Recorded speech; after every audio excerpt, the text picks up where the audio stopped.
they were here, and it would seem that they are.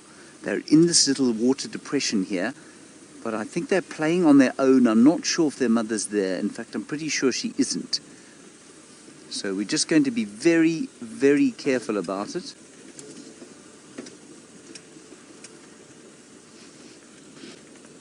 I'm just going to go up onto the top of the water. No, I'm not.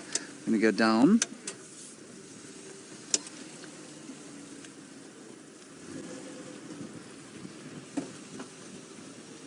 In fact, we can stop right here. We don't need to go any closer with this giant lens we have. So there they are.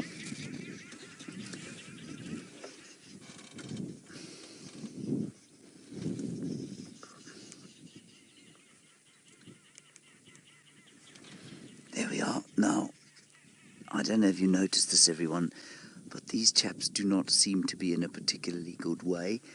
Viam, I think you described them as street children, didn't you, compared with the cubs that you've been looking at.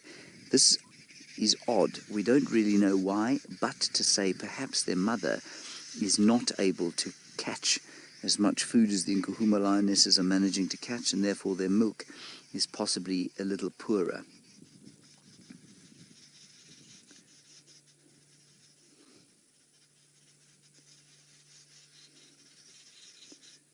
So you can see they are looking a little bit scraggly. They have been here for some time. They're very vulnerable out here on their own. Not sure where Mum is or why she isn't here.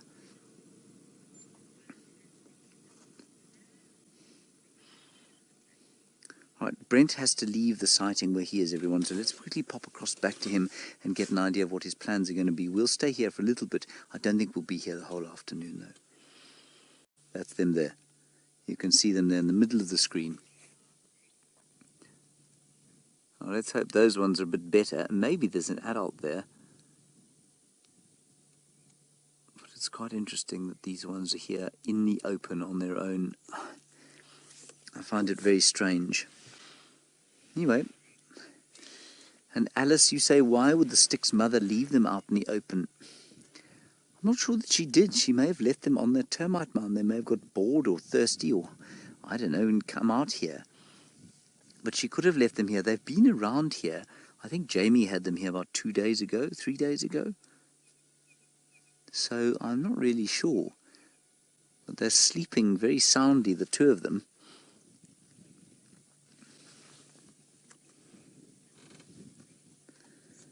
And Denise, you want to know if they're safe in such an open space. No, they're not. They most certainly are not safe. They are easy to catch. If a hyena came past here, it would kill them in seconds. If a bird of prey saw them here, it might kill them. If a jackal came past, it would kill them. If a buffalo came past, it would kill them. So they are inescapably unsafe. So I find it rather strange.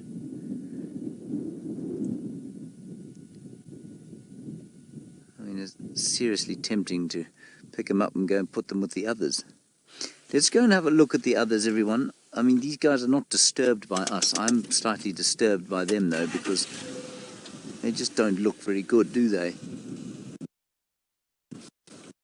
They could well, as often happens, it's not unusual for lions and lion cubs to be, well, to struggle a little bit when they're born. And like, even with the adults, if they don't eat all the time, then they start to look very skinny and very quickly. That doesn't necessarily mean that they're in bad health. Just going to drive around this termite mound here.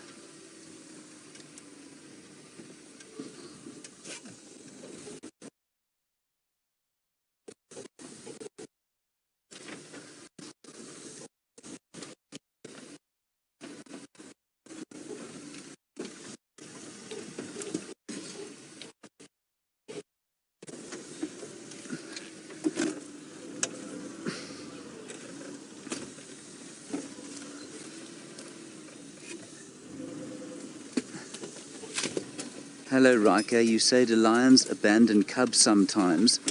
They do, but only if they're very ill. Now, I might have to get on the radio, everyone. We're not going to be here for long, so just enjoy this unbelievable sighting there of the little one staring at us.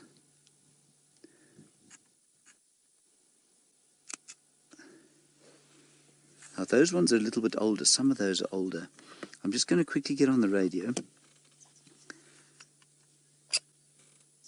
Stations, I've located the others on a termite mound to the eastern side of the dam wall.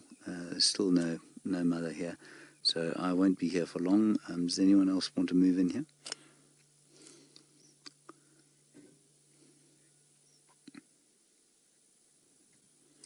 Yeah, eastern side of the dam is a big termite mound there on that.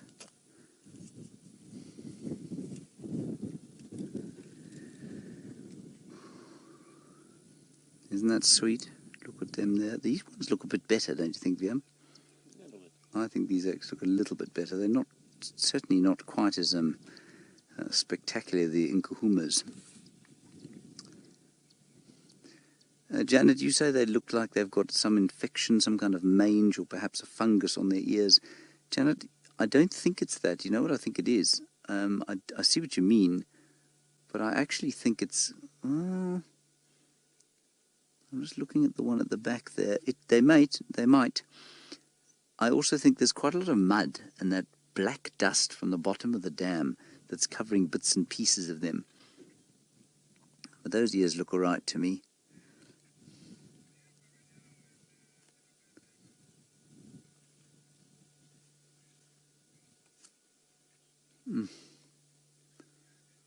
Yeah, and apparently they had crusty black ears when Jamie saw them.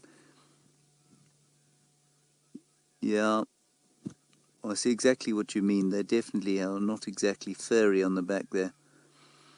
You know what I think's happened, everyone? And indeed, in fact, I'm looking at that youngster. One of the youngsters got a bit of mange on the bottom of the foot. I think what's happened is that these 3 lionesses have all given birth, and it's actually just too much for them to look after them all.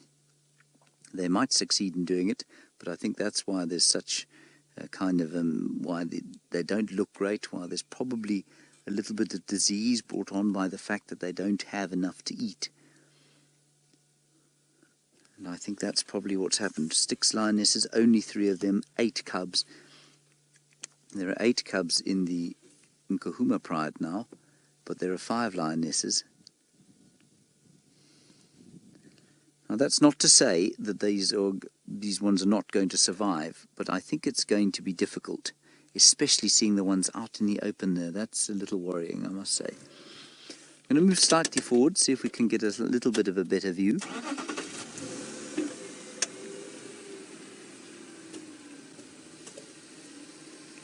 That's slightly better for you, Liam.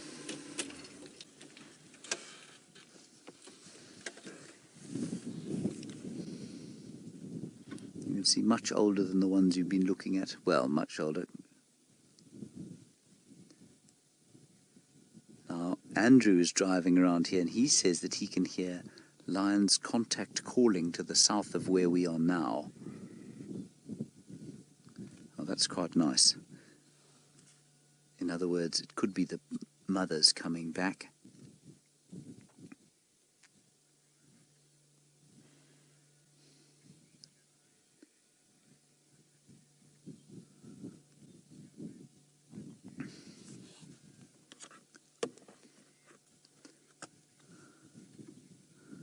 Isn't that sweet? Look at that.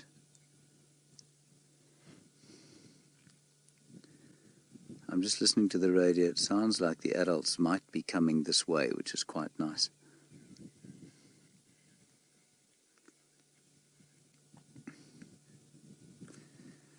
Yeah, make your way straight in. Definitely, I think probably 2 sightings here. One in the dam and one quite far to the east. I'm on the east.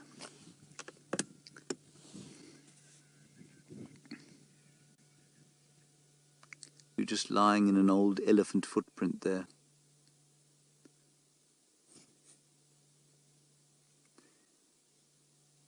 I'm afraid it's quite difficult for me to put too much of a positive spin on this. They don't look great, but the positive is that they haven't looked great for a while, and they're still fine. You know, they're still living. They're okay. The mothers are obviously not too far from here. If Andrew can hear them contact calling each other.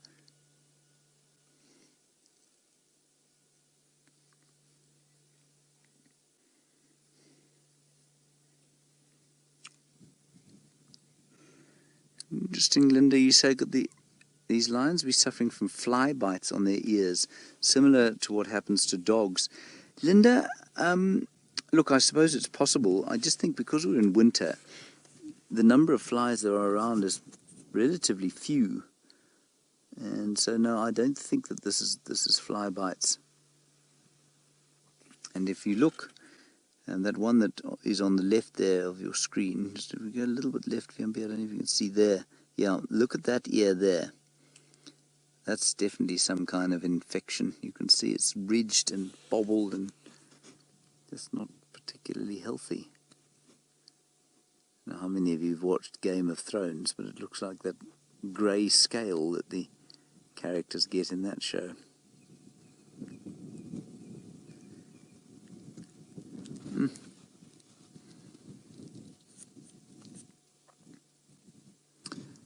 Alexa, a difficult question from you, and you're not going to like the answer. You say, how bad do they have to get before we'll step in and help? And the answer is we won't, Alexa. Lions are not, well, they're certainly threatened around the world, but they're not endangered. We would be almost completely unable to reintroduce them to an area like this. So were we to rescue them, they would almost certainly end up in some kind of centre where they were caged, or certainly in very small enclosures. And so we don't rescue them, Alexa. And it's sometimes very difficult to watch because only 1 in 10 or so male lions gets to adulthood, or to sort of take a territory, and probably 3 or 4 in 10 of the females. So not many. And obviously, I mean, these things you could probably quite successfully raise these ones from baby. But they eventually, you know, their wildness is not, it never leaves them. And so adult lions you can't have around human beings.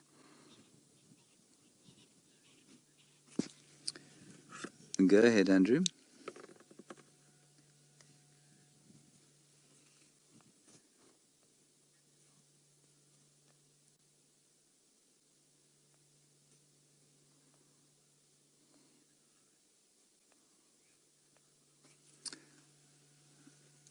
I'm just listening to the radio, everyone. Copy, thanks. So he's got sounds of the females heading south towards Mala Mala. He's going to try and see if maybe she's hunting.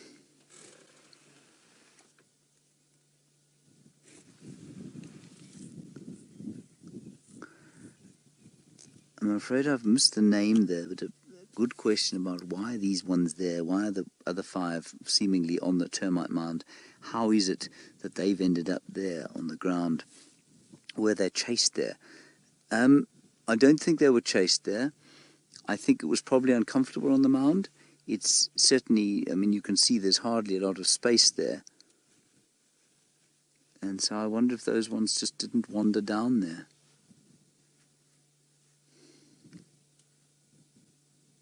And you can see where they would have walked. Now, let's sit here another 5 minutes or so, everyone. I find this quite distressing, I must say. They might be fine, though. I'm probably being melodramatic.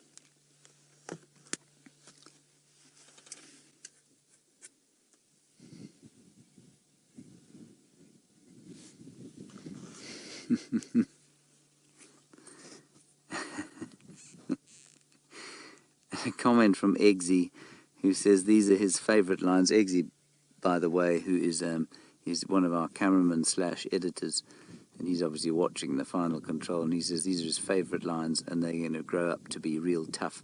He actually used the term badass, of course. I hope you're right, Eggsy, and you may well be right.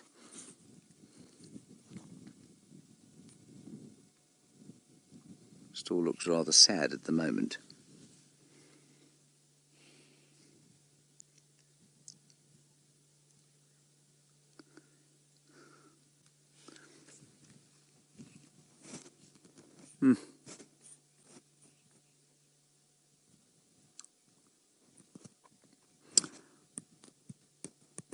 Very nice comment from Laura in Pennsylvania. You say they don't look great now, but when Mum's around, they leap around, they've got plenty of energy. Well, that's good to hear. I haven't seen these, you know, I've just met with these cubs.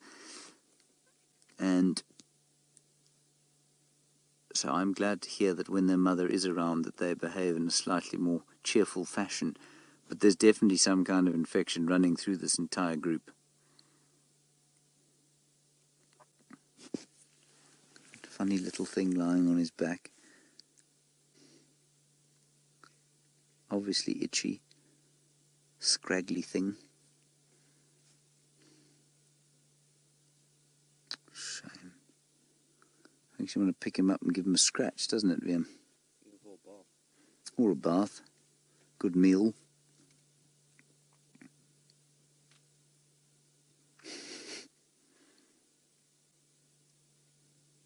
Poor little fellow.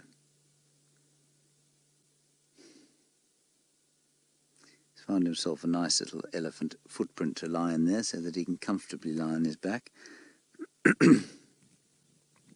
The other two did move, by the way. They stuck their heads up and looked around, then they went back to sleep.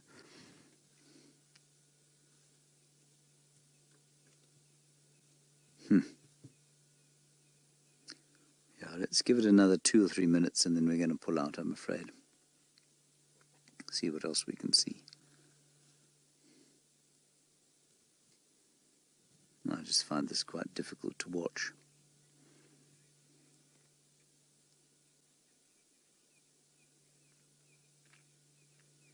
And Kitty Kitty Bang Bang, good question from you. So would baboons go after these cubs? Yeah, definitely they would. Baboons would go after them. It's difficult to think of many animals that wouldn't go after them.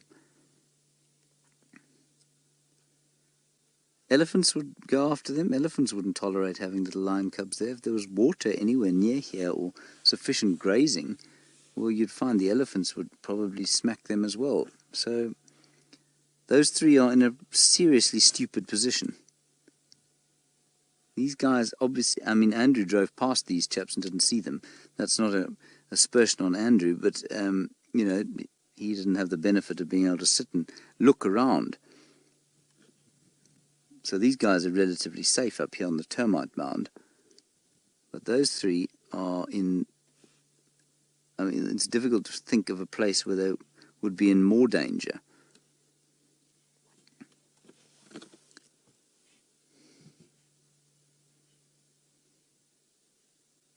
They don't know that, obviously.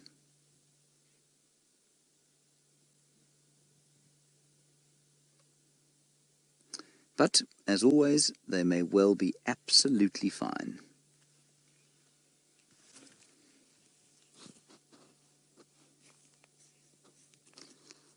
Now, Monique, I'm not sure that there's an easy answer to your question. You say, if the mothers do return, how long will they leave them for the next time they leave?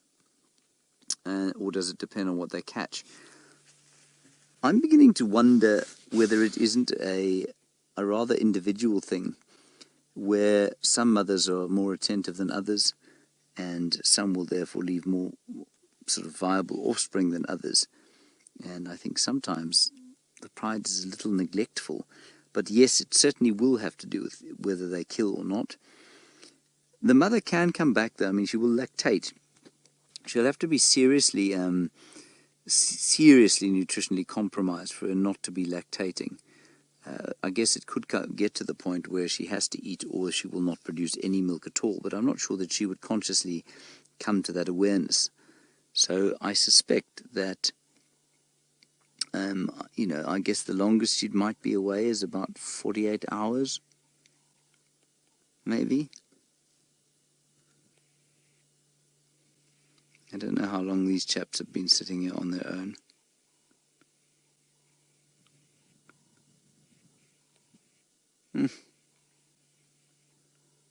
It really does make you want to go over there and give them a bit of a cuddle. Looking at us now.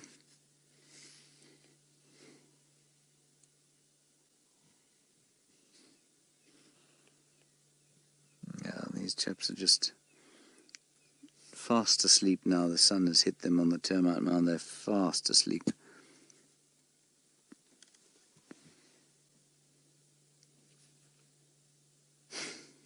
not even moving.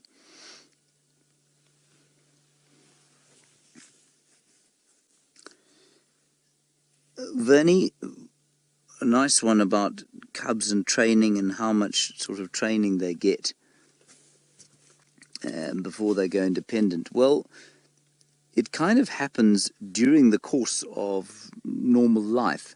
They'll start moving with the pride at around, well, I mean, probably around 6 months or so. They'll be hanging behind the pride during a hunt. And by a year old, they're making contribution to the hunt. And by the time they're 2 years old, of course, they're fully fledged members of the pride, males and females. And so it's I guess it's about an 18-month process during which they learn to make a contribution to the hunt. They will make a mess of many hunts before they're able to genuinely contribute. And I suspect quite strongly, as it is with human beings, some are talented and some not so talented.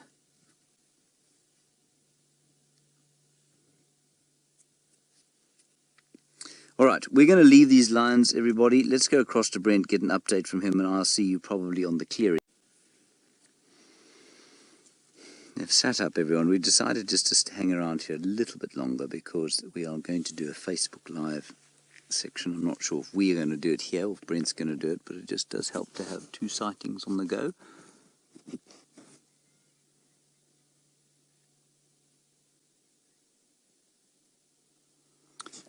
Yeah, nothing else has happened. Everyone gone to sleep here, so we'll just wait here another 10 minutes or so.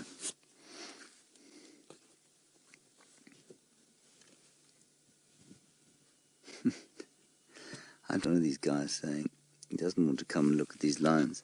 They're not healthy enough for him to look at with his guests. He'd rather go and look at the female.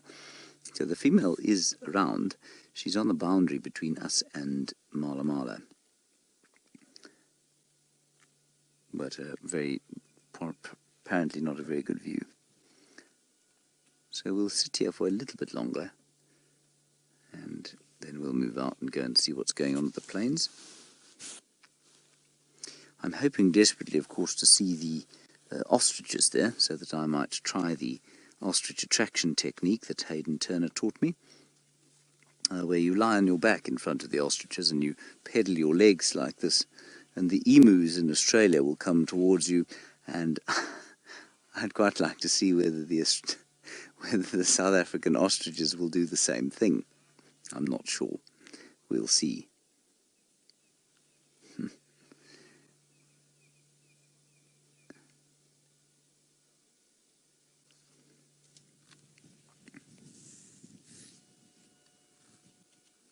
Yeah, Aaron in Florida, you're wondering about how the mange is passing through this little group of cubs, and could it be passed from one to the other? Absolutely, I'm sure it could be passed from one to the other, and I'm sure that's exactly how it's traveling through this group.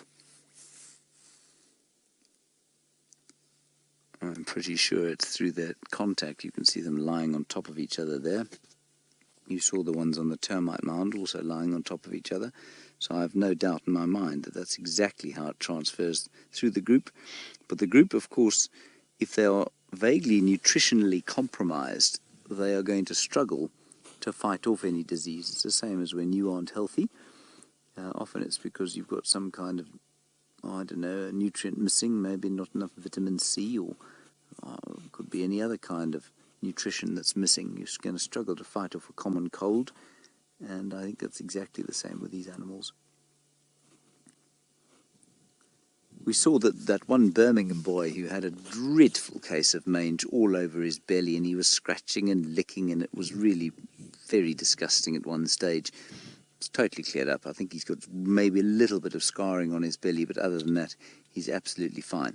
So their bodies, as long as they get enough to eat, will eventually cope with the problem. Can you see these at all, Vim? Should we want me to go back a bit? Astonishing sighting there.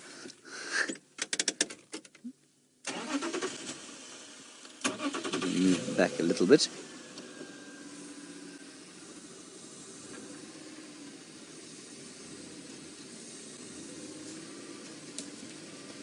Diane 44, you want to know about what would happen if they died, and would the pride eat them? Diane, first of all, you don't have to be sorry for your question. It's a very good question. And the answer is possibly. Yes, it is possible. It's not impossible. Go ahead.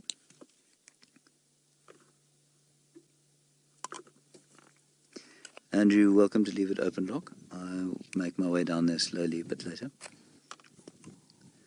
So Andrew's just asking if I want to come and see the lioness. We will go down there and see if we can spot her a little bit later. We'll just sit here for a bit longer though. So yes, the cubs could be eaten by the rest of the pride. It often happens. If they die, it's unlikely they'll be killed by the pride, but certainly if they die, you know, it's not something to be sorry about asking, certainly, and it's also not that, while it's abhorrent to us, of course, with our, you know, we tend to be a lot more attached, I think, to each other than perhaps lions are to each other. It's just a waste of nutrients otherwise. Lions are the top scavengers as well as being the top predators out here, and they scavenge a lot. And so to find out that they would scavenge on their own is not very surprising.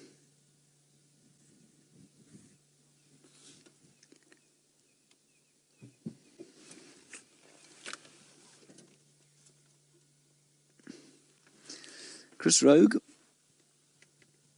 you're wondering about bovine TB and how it would affect the lions. It would probably affect them, Chris, in much the same way as the mange is affecting them. If they are nutritionally compromised, then it's going to take hold. If they are not, if they're healthy, they're getting enough to eat, and they've got all of the nutrition that they need, then they are absolutely going to survive the TB, and it will have almost no effect on them. And it's the same with TB in human beings. So in this current state, if their pride has got TB, which is highly likely given where we live, and just about all the lions out here have got some form of TB, or some kind of infection of TB, you'll find that, you know, if they don't get enough to eat, then it's going to affect their lungs.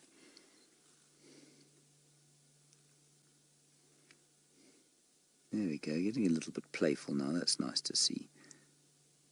Or probably just itchy.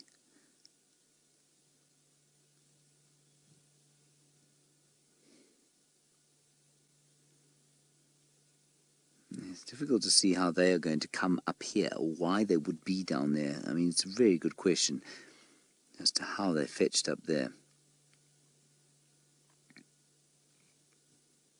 in that elephant footprint.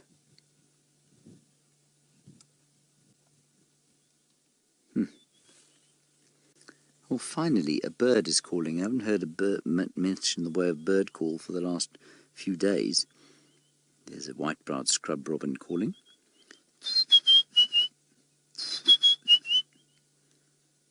Nice to hear.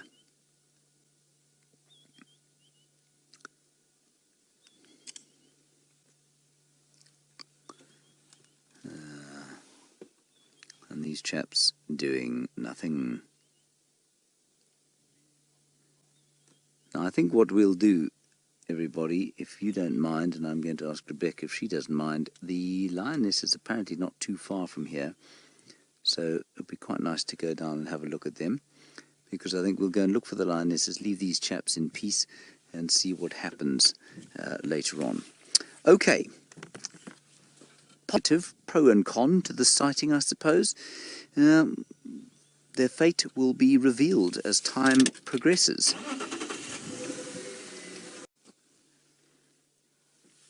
There are the, well, there is the leg of one of the Styx lionesses and an ear, and the other two, there's one there, who've just gone past, and then another one there. They are not in fact dead, they are doing what lions do best, and that is sleeping. They seem to be very much like their cubs lying in a hole. Why they would be lying so close to those cubs, yet completely unable to protect them from where they are here, I do not understand. And look how impossible it is to see them. Isn't that amazing? If you came walking past here, you'd have absolutely no idea that there were 3 hungry lionesses lying right here.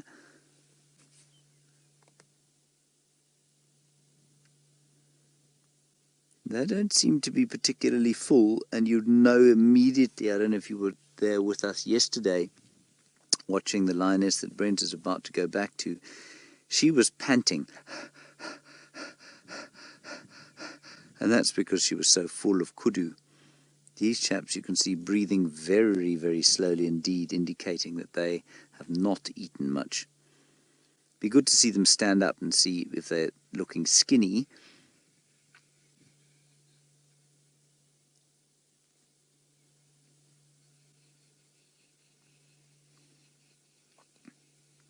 But not the best view in the world. We'll spend a couple of minutes here and then we'll move on towards the plains of Cheetah. Just need to coordinate with Brent because I'm not entirely sure what's going on with our Facebook Live broadcast. And just in case you're wondering what I'm talking about, it's a broadcast we're doing to the National Geographic and Nat.Geo Wild Facebook pages. And that's basically to say, hey, how's it going? What's up? Where you are? This is what we do. And if you want to watch us, well, this is where you can watch us. And we give them the website that you're all watching on now. And that is to obviously increase the size of our community so that more and more people can be inspired by these incredible animals and spaces that we're able to share with you live throughout the world. I'm just going to say that word again, live. Of course, this is completely live, unedited. And that's just an amazing thing to me.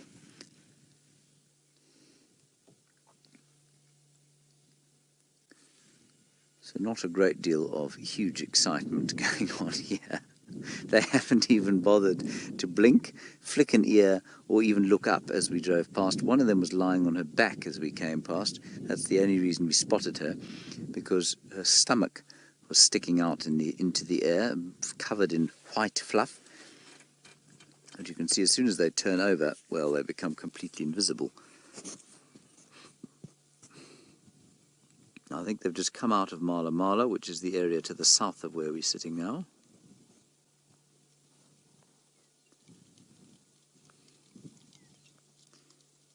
But otherwise, I think we should probably press on and see what's in the clearings before it gets too dark.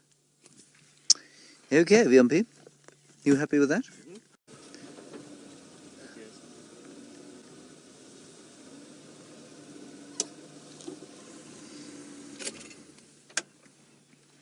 Yes, there we go. You can see not particularly concerned by life at all.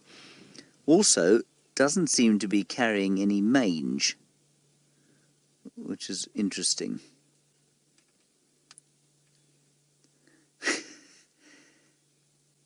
If you didn't see her stomach rising and falling, you would definitely be forgiven for thinking that she had passed on. Look at that. You can hardly see her at all. That's the same view as I've got right now. Right here. On we go.